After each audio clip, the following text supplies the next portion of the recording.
There it goes. Who I tell you guys, welcome to what is probably the second installment for the Shella D. Bridgman Show. And this must be important.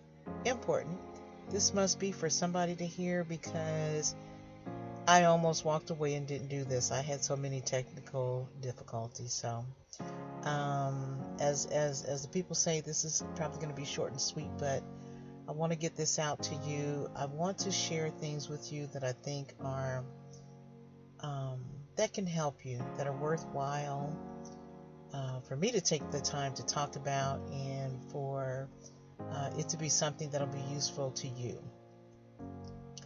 And like I said, this must be meant to be, because I almost didn't do it because I'm just so frustrated and I'm rushing. But I'm going to go ahead and do this anyway. So, again, welcome to the Shella D. Bridgman Show, and here we are. It's the evening for me right now, and just want to stop and do this for you. And so what was happening is I was just out and about, and I'm just paying attention to life, and I'm saying, what is the next thing that I need to share with the people? So as I go along with my day, my life, whether it be good or bad, what is the lesson that I've learned from whatever I'm going through, and what can I share with the people? So, because I do value my voice. So, this is what I came up with. I was just out and about, and here it goes. Tonight or this morning, as I finished my laundry, I was stopped in my tracks, just thinking that he was gone for good. Not another conversation, not another joke or laugh or story or memory made. He is gone forever. My stepfather was maybe shorter than me, loved to smoke cigarettes, and bit the end as he did it. I can remember telling him that if he ever committed a crime, they would catch him because of how he bit the cigarette butts. He just laughed, but I was really serious. As I continue to move through life with all of its challenges, I stop and think of him. One of a kind, a person of his word, straight to the point, and could get you straight if he needed to. He had bone cancer for a number of years, and at some point years ago, when he was really sick, a doctor told him that he should go into hospice.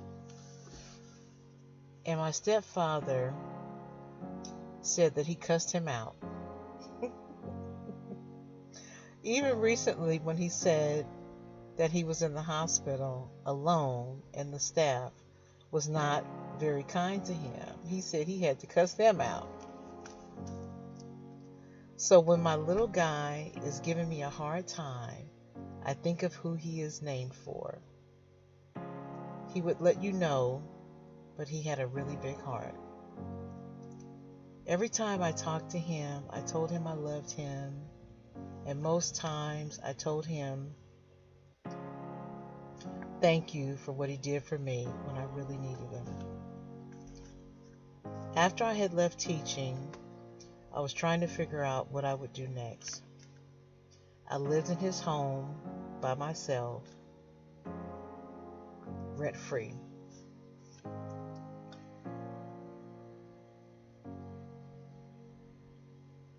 One of the last times I talked to him, I explained to him a lot of the stuff I was going through.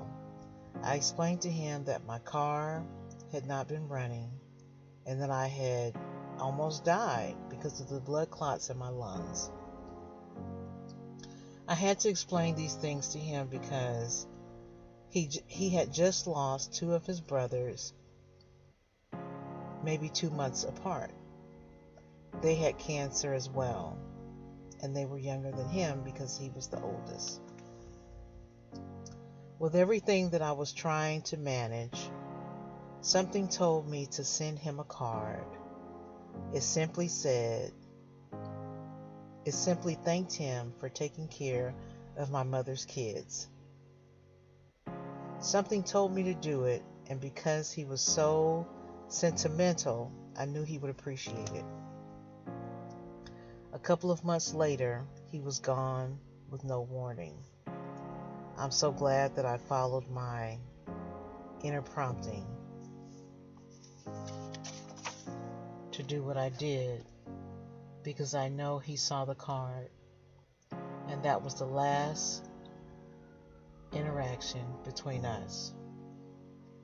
He knows that I was grateful and that he was loved. So when you have a prompting, follow it. You never know how it will impact you or your life in the long run. So now, in remembrance of him, I have Tommy Wayne, and he is special. Boy, I feel emotional just saying this. And I don't really share a lot with people. If you met me on the job or something, I heard some people talking about me, and the lady said she's very guarded, and I am. I don't. What does the Bible say? Guard your heart, and I do. I'm not very trusting. I keep most everything to myself about my personal life, about who I am, about what I feel, but the funny thing is, I'm so prepared to share it with the world. I'm so prepared to share it with you. But I'm really grieving. I'm walking around and I'm grieving, and it's kind of an odd feeling, even though I've lost both of my parents so long ago when I was a lot younger, and I've lost a lot of people along the way, people that I work with on the job, and I've seen how they give your job to somebody else. I've experienced a lot of loss, but it's how when you're going through your day and you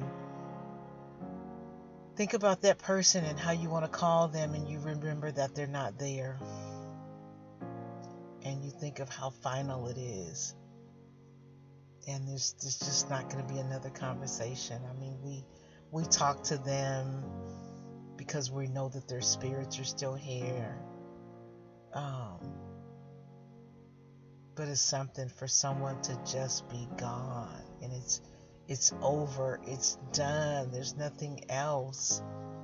It stopped right there, and you remember the last conversation or interaction, whatever it was. And because I've been experiencing it for so long, both my parents passed when I was in my 20s, and they were like maybe 35 years apart that they passed, and they were young, and that's why I live the way I do, with intention and how I have relationships with people. But it's something, it's something that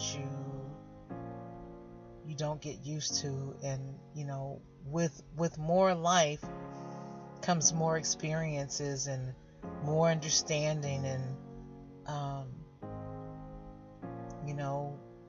he was just gone, and I walk around with everything that I'm trying to do and experiencing in my life, and I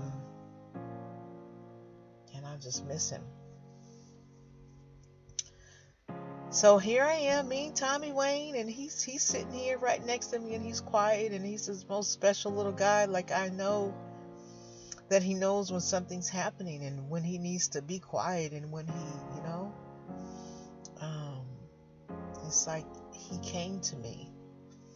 And I was afraid of dogs. If anybody saw me and knew me, I was deathly afraid of dogs, but something told me to do this. And he's so special, and he's changed my life. I have less time because when I get myself ready, I have to get him ready too, and it's a whole, he's always there. I always have to do something for him. And it's good. He's a gift. He's a handful. He's something else. He has bitinitis. I keep telling him, just stop. And it's so funny when I walk him, we're parking lot people. When I walk him through the parking lot, I used to stop and bend over and tell him stop, when he's, nipping at my ankles or something, or pulling at the leash. But now I'm just walking and he's just pulling and I'm just still walking, because I know I gotta get to walk in, because I gotta be somewhere. I know I don't have time to keep. And I think he wants to play. He wants to be free. And there is a such thing as negative attention. He just wants attention, and I just he's pulling and I'm walking, and I just keep going. So I just have peace that I know that I gave him a walk, that I did the best I could, and I'm sitting here. It's so funny wiping tears, but I love this little guy. He knows that I love him. I know that he loves me, and we have some kind of relationship, because sometimes he looks at me, and then most of the times he's biting at me. I have, my little scars on my hands, and it's a whole thing. And everybody loves him. Everybody stops me. Everybody walking by, everybody that sees him, they say how cute he is, and they want to pet him. And he's a whole thing. He's a whole thing. And I'm glad that he's here. Yeah, but the message is to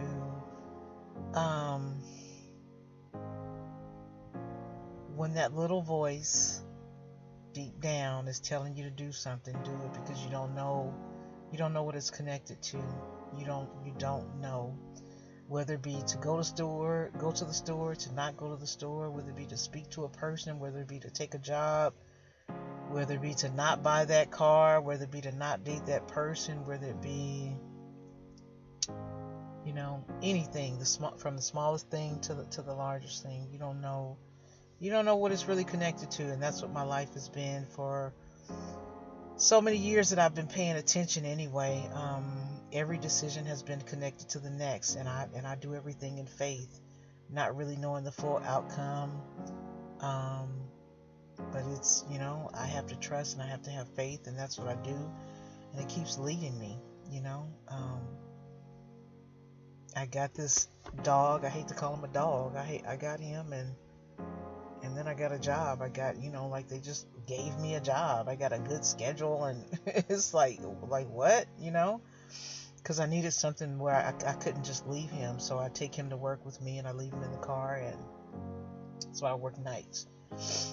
So he's not in a hot car and stuff like that. So yeah, so what was connected him? I believe the blessing is coming through him. Everything good is happening. And when he looks into my eyes, and then when he bites me at the same time, it's like, oh my goodness, it's a whole experience. It is. So yeah, but the message is, when you feel something, do it. Whether it be to call a person, whatever it is, from the smallest to the largest thing, do it, because you don't know how it's going to play out in the long run. And I really believe that life is a series of decisions. It's a series of decisions. And if you've been here long enough, you know it was one decision that changed the direction of your life. So one decision can change the direction of your life for the better or the worse. So follow the promptings, follow that still small voice, and make sure you have peace about whatever you do, even if you don't want to do it. And that's oftentimes for me, because I have my own mind and I want to do whatever I want to do, but I'm a woman of faith, and I follow whatever God is telling me to do. If he's telling me to do something, I do it. And we're moving forward. I'm still here, So like I said, short and sweet, this is it. I value my voice, and I don't ever want to just take up time, but I want to make sure that I'm doing what I need to do. So anyway, good people, whoever gets this, I hope you get it. Whoever's supposed to get this, I hope you get it. And with love, I send it to you. And until the next time, I'm going to make it worth your while, and I will be intentional. And with love, I send this to you. Take care.